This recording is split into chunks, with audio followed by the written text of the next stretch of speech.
Welcome to the Ask Dr. Deanna show. I'm Dr. Deanna Holgren, your host. Join me weekly as I cover various health-related lifestyle medicine topics that you get to request. This show is for anyone who wants to proactively improve their health position. I hope you enjoy the show.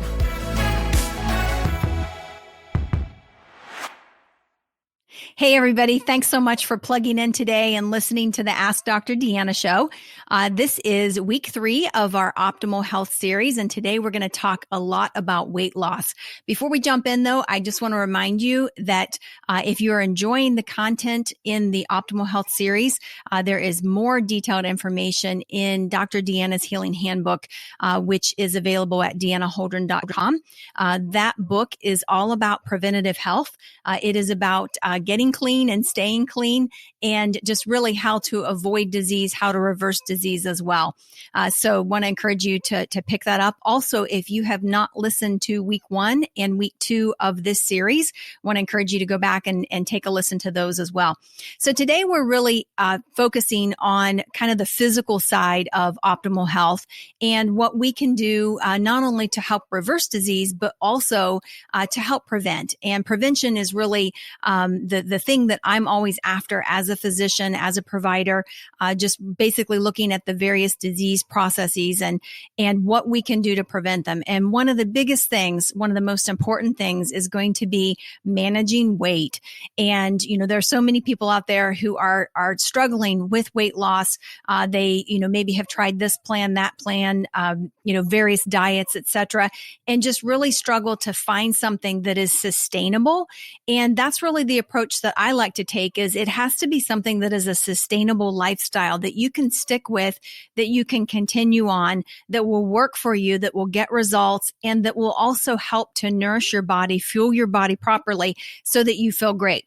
So when I think about things from a physical standpoint, we're talking about, dealing with diseases that happen or preventing diseases like high blood pressure, diabetes, of course, obesity, elevated cholesterol levels, and coronary artery disease. Those are kind of the biggies. We'll also hit on some autoimmune issues as well as we talk about gut health and the importance of that from the whole physical standpoint. So when I think about, getting healthy, some of the things that are necessary from a diet standpoint, a weight loss standpoint, all of that, number one is balancing blood sugar. That becomes really, really important because if you are on the blood sugar roller coaster, chances are you are having trouble losing weight. And we'll talk more about that in a minute. But basically balancing blood sugar, alkalinizing the body. Okay. So moving it from an acidic state, which is really what happens when we're eating the standard American diet, which is very, very carb heavy, moving it more toward an alkaline state, which again, you can alkalinize your body with green vegetables. There are also some great drinks. Some people drink alkaline water, etc., that you can use. Detoxification, how to support the body, the key eliminating organs to be able to run certain detoxification processes and help your body just to be clean from that standpoint.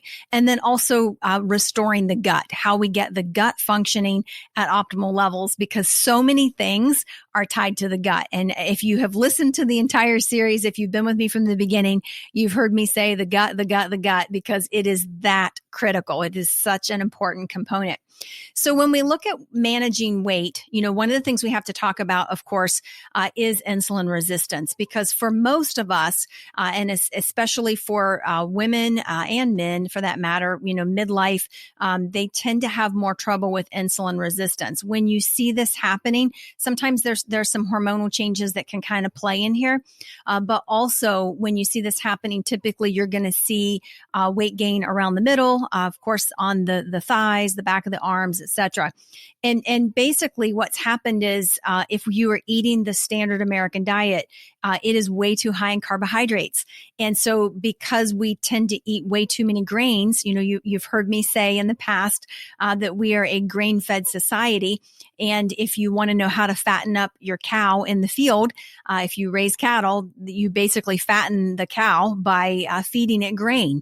And so that's what's happened to us as well. So we have moved toward carbs, and especially with our snacks, oftentimes people are eating not only 3 meals, but then they're having a snack in between each meal, which turns into about 6 meals. So we're getting way too many calories, way too many carbs, and we are on this sugar roller coaster where basically it spikes your blood sugar. And then your body produces a whole bunch of insulin to bring that blood sugar back down. And the insulin is a hormone that's a growth hormone that sends the message to your body to store that sugar as fat. And so we end up in this vicious cycle of gaining weight. And that's one of the number one things when it comes to weight loss. We have to tackle that. We have to go after it. We have to figure out what foods are basically spiking that blood sugar and spiking the insulin level, and learning how to balance out blood sugar to keep it steady so that there aren't these great big highs and there are no lows either, that you just have a steady blood sugar level throughout the day. And the amazing thing is when you learn how to eat that way so that your blood sugar does stay steady and you're not having these massive surges of insulin in the body, then you actually have more energy. You're more energized and you feel better cognitively. You are able to perform better, and it just makes a world of difference when you are focusing on keeping that blood sugar balanced, and especially from a weight loss standpoint. But the weight becomes so important as well for blood pressure. And so many times when I have patients come in, they've been newly diagnosed with hypertension. They would love nothing more than to conquer this disease, to not have to take a medication because, and it's not that medications are bad. It's just that sometimes medications can drop certain nutrients and cause other issues, other side effects. And so if you can control it without medication, that's certainly better. Well, for most of us, if you're dealing with high blood pressure, if you can drop your weight somewhat, get back into a normal BMI, body mass index, then chances are you're going to see a dramatic improvement in the blood pressure as well. And I can't tell you how many patients I've helped to manage their weight so that they could basically eliminate that particular medication.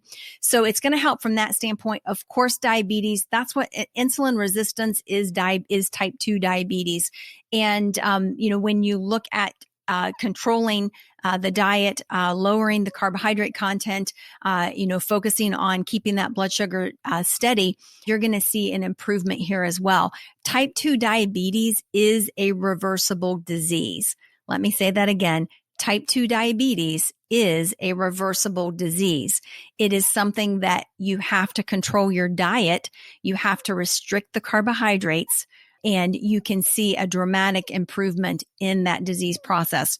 Obviously, as we're working toward these goals and we're looking at losing weight, eating the right foods, etc., we will see an improvement in cholesterol levels. We will also see an improvement in overall health. So the weight is important. And when we're looking at weight loss and trying to manage weight so that we can stay healthy and have the energy that we need to do all the fun things that we want to do, it's important from a diet standpoint that we pay attention to the ingredients. Okay. And so I always say no processed foods, no artificial foods, nothing out of a bag, a box, or a drive-through window, ideally. No GMOs. We don't want genetically modified foods because number one, they're genetically modified. Number two, they're mass sprayed with chemicals. That's why they were initially genetically modified. And so you're going to have a lot of chemical residue that's going to be on that food that's going to enter into your system. And then you've got this whole detox problem that you have to tackle, as well as potential autoimmune issues because the gut has been disrupted by things like glyphosate. So no GMOs, no artificial preservatives, no artificial flavors. The artificial ingredients got to go, no processed, and no glyphosate. Okay. So as much as we can. Now, glyphosate is not something that's listed in a label. But if it is genetically modified, then you know that it's going to have glyphosate in it. And certainly glyphosate has made its way into many, many other things as well. So as you are focusing on the weight part of the program, okay, the weight part of managing your health and just taking control of your health, again, we do recommend some carbohydrate restriction.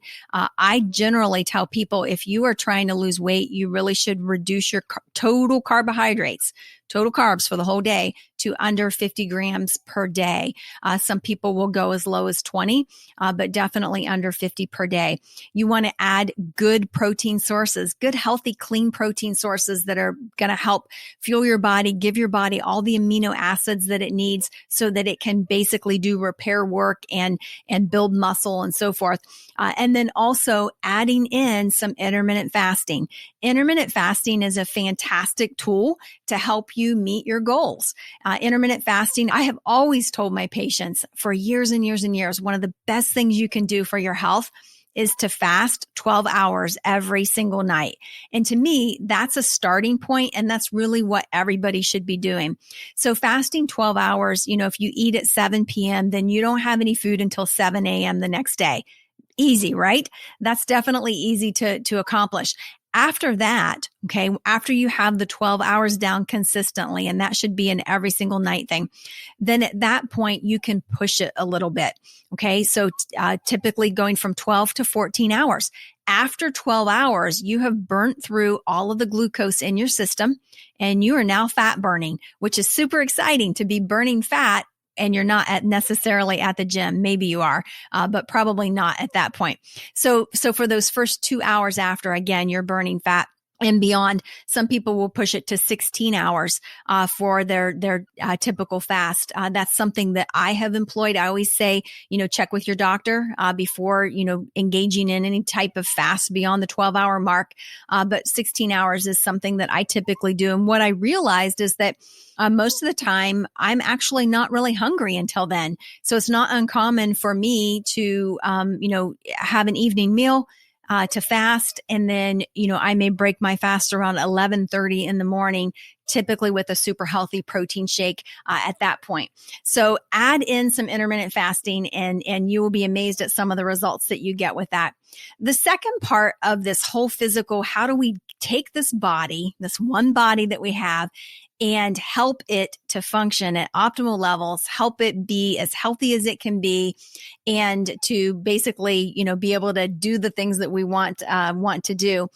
The second phase of this to me is basically a cellular detoxification. So here we have been consuming the standard American diet, eating a lot of processed foods, a lot of carbohydrates, etc. Or if you have been eating those things, typically we will see kind of a toxic burden, if you will. And this would be chemicals that we're consuming that are going to build up and accumulate in our bodies. Now, every person is different. People are going to detox at a different level based a lot on their genetics, quite honestly. And so for some people, they do fine with chemicals in their body. For other people, they don't. And chances are, if you're listening, you probably know if you don't do well because you just don't feel well. For example, if you've had a weekend of festivities or whatever, where there's a lot of celebration, a lot of foods that you wouldn't typically eat, maybe drinks that you wouldn't typically drink, you just don't feel good. And that's part of it. So what happens is sometimes toxins get stored in our system. When you look at our bodies, we've got certain organs that their job is to detoxify. Think of the liver. It's a huge filter in your body. The kidneys, another type of filter in the body. The colon, also a filter. The skin is also a detoxifying organ. So all these things work together to help us remove these toxins. Well, sometimes when you've been eating foods or consuming, living a lifestyle where you have a high level of exposure, those organs just can't keep up. Okay. They cannot continue to clean the way that they need to. And so then things get a little sluggish. So I like to add in things like milk thistle. Milk thistle is fantastic for the liver. It helps to detoxify the liver and the kidneys. I like to support methylation, typically methylated B12. There are other vitamins that can help to support methylation, which is a detoxification process that our bodies will run. Glutamine is another product that I love for detox. The reason I like it is that it's very healing to the gut, and basically helps to move things through. Magnesium can also be very, very beneficial for detoxification, as well as N-acetylcysteine or NAC. N-acetylcysteine is great for increasing glutathione levels. Glutathione is a very, very potent antioxidant that's just going to help you to function at optimal levels. So keeping in mind the importance of detoxification, and you cannot underestimate the power of just eating green vegetables. Green vegetables are fantastic to help your body do what it's supposed to do, to help from a detox standpoint, to help with elimination. I mean, just so many things. And they're also very, very, very nutrient dense. The third component of this total body, how do we get ourselves on track, is basically restoring the gut. I've done several podcasts already talking about the gut because it really is one of the most important elements of total health. The gut is so critical because not only is the gut responsible for digestion, it's responsible for detoxification. It also has a tremendous amount of our immune system in the gut, as well as making healthy neurotransmitters like serotonin. 90% of the serotonin that we produce in our bodies is produced in the gut. Serotonin is a very powerful neurotransmitter that is really important for so many things. We'll be talking more about that next week as we talk about some of the emotional side of total health. But basically, when you look at the gut, we've always said remove the offending agent, remove anything that is getting in the way of your health or of your gut, working properly. So for some of us, that's dairy. For some of us, that's gluten. For some of us, it might be soy. Certainly the glyphosate is going to interfere with the gut. Glyphosate is a chemical that will destroy certain microbes in the gut through something called the Shikimadi pathway, which is this pathway by which the microbes are basically no longer functioning properly because they've, in a sense, been poisoned by this glyphosate, by this chemical.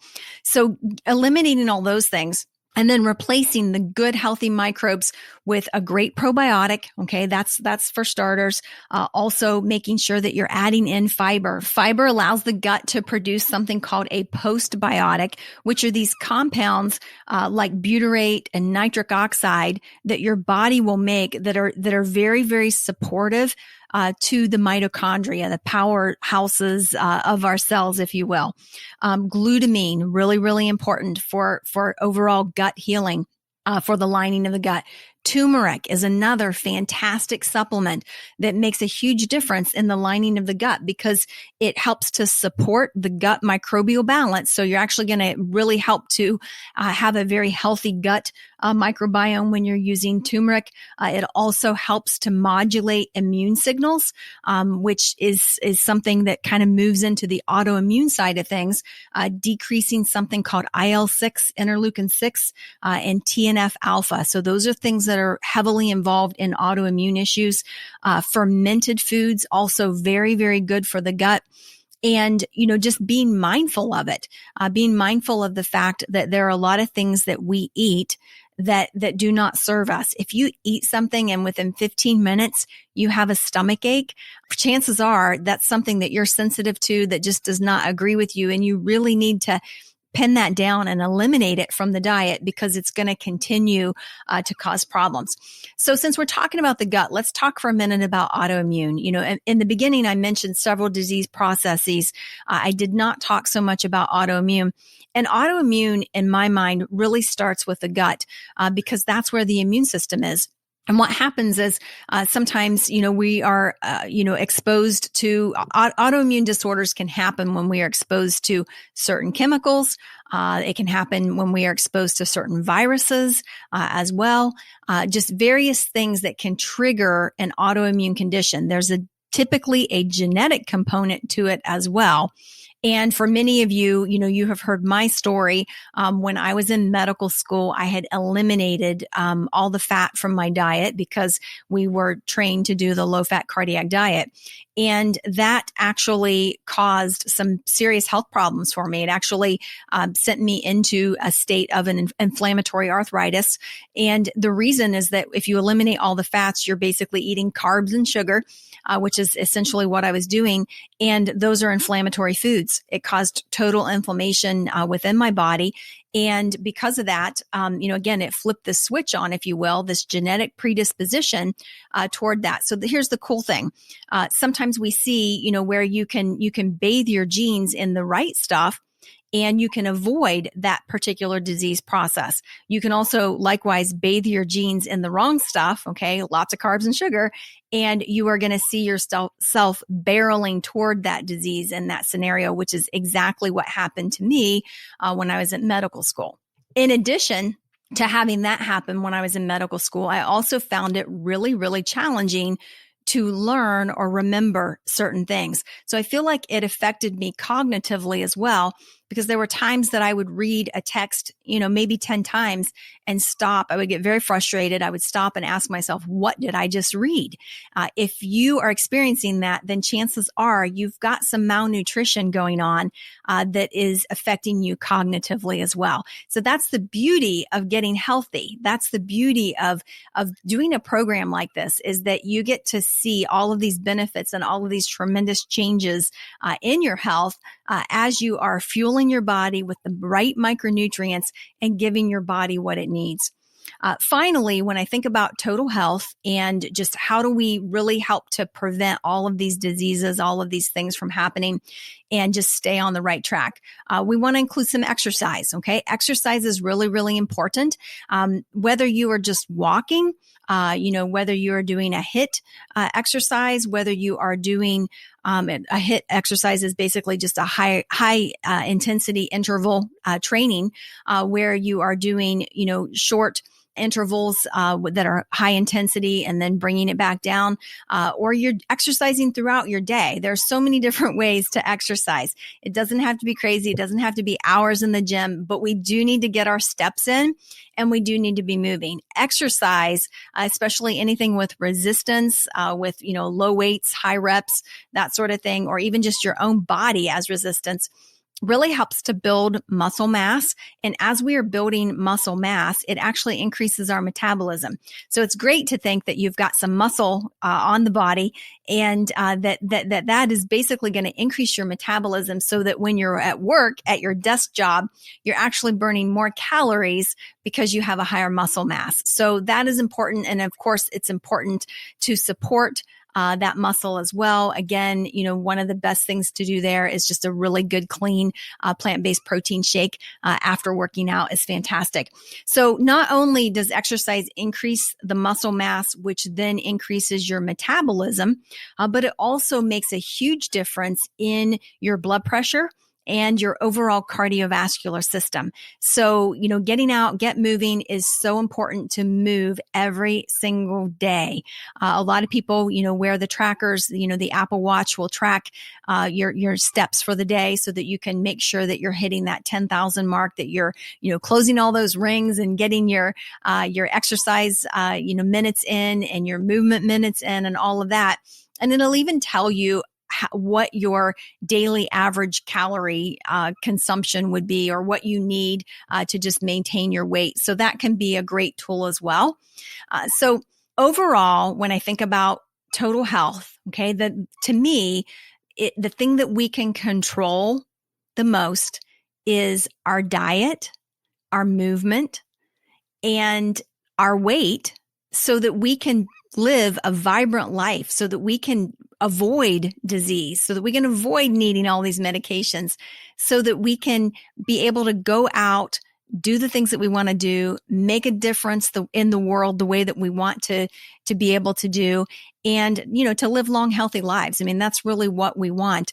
You can have all the money in the world, but if you do not have your health, I'm not so sure that you're going to be happy. So health, you can't really put a price on it. So I want to encourage you to join me in this health venture, this movement in the right direction as we move toward our goals of healthy weight, move toward our goals of conquering diet and eating more foods that we're cooking ourselves in our homes, foods that we know where they came from, a local farmer's market, etc. And just see the difference that this will make in your life as you embrace this as part of your health plan. To me, I think about it and I think, we do have a choice. Okay. We don't have to do that. But if you want to feel great, if you want to, be able to do the things that you want to do, then this is definitely the way to go. So many times when people succumb to, just the standard thing that's happening in medicine, which is, you gain, 30 pounds and the next thing you know, you've got high blood pressure. Now you are taking a blood pressure medication. Now you've got tremendous fatigue, maybe even depression. So now you are taking another medication because of that. Okay. And then you've got side effects from that, which is just going to cause more weight gain. And so what happens is you can trace this where it started with one thing. And that one thing caused some side effects. And then you got another medicine because of the side effects, and then another medicine. And it's this whole spiraling thing that basically gets out of control. And if we can just say, no, okay, I'm going to work toward this. And if you are the person who, maybe you're on a lot of medications already, work with your doctor, let them know, hey, this is something I'd like to do. I'd really like to be able to move away from some of these. I want to start exercising. I want to start, working on my weight and see what happens. It is amazing to see how well people feel, how much better they feel when they are able to take control, move in that direction, and come off of some of those meds. So thanks so much, everybody. I hope you'll join in next week as we talk a little bit more in week 4 of Optimal Health about the emotional side of health, talking about anxiety, depression, even a little bit about PMS. So thanks so much for joining me, everybody.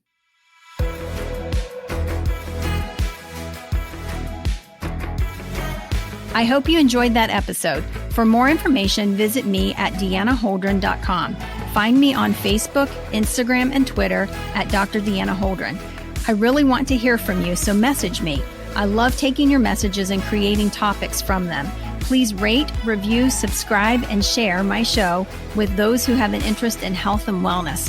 Thank you for tuning in, and see you next week.